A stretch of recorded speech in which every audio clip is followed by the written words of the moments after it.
2025 தமிழ் புத்தாண்டு சனி பகவான், ராகு பகவான், குரு பகவான் இவங்க எல்லாருமே மிதுன ராசிக்கு என்ன பலன்களை தரப்போகிறாங்கன்னு தெரிஞ்சுக்கலாம் வாங்க. குரு பகவானோட சஞ்சாரம் அசையா சொத்துக்களை வாங்குறத பார்க்குறனால வண்டி வாகனம், சொத்து சேர்க்கறது இது மாதிரி சம்பவங்கள்லாம் நடைபெறும்.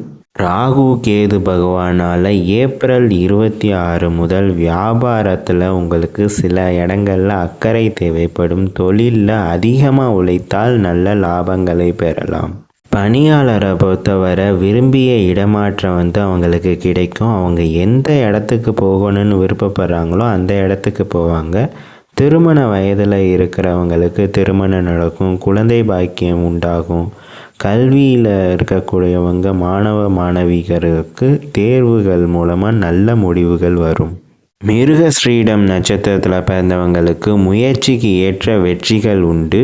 திருவாதிரை புனர்பூச நட்சத்திரக்காரங்களுக்கு பணி நிரந்தரம் அடைவதற்கு வாய்ப்புகள் அமையும். இந்த காலகட்டத்தில் உங்களுக்கு நன்மை தான் இருக்கும். சில இடங்களில் நீங்கள் கவனமாக நடந்துக்கிறப்ப உங்களுக்கு இன்னும் மேலும் நன்மை நடக்கும். மீண்டும் அடுத்த ராசியுடன் நாளை சந்திக்கிறேன். அதுவரை உங்களிடமிருந்து விடைபெறுவது உங்கள் உதயசங்கர். நன்றி.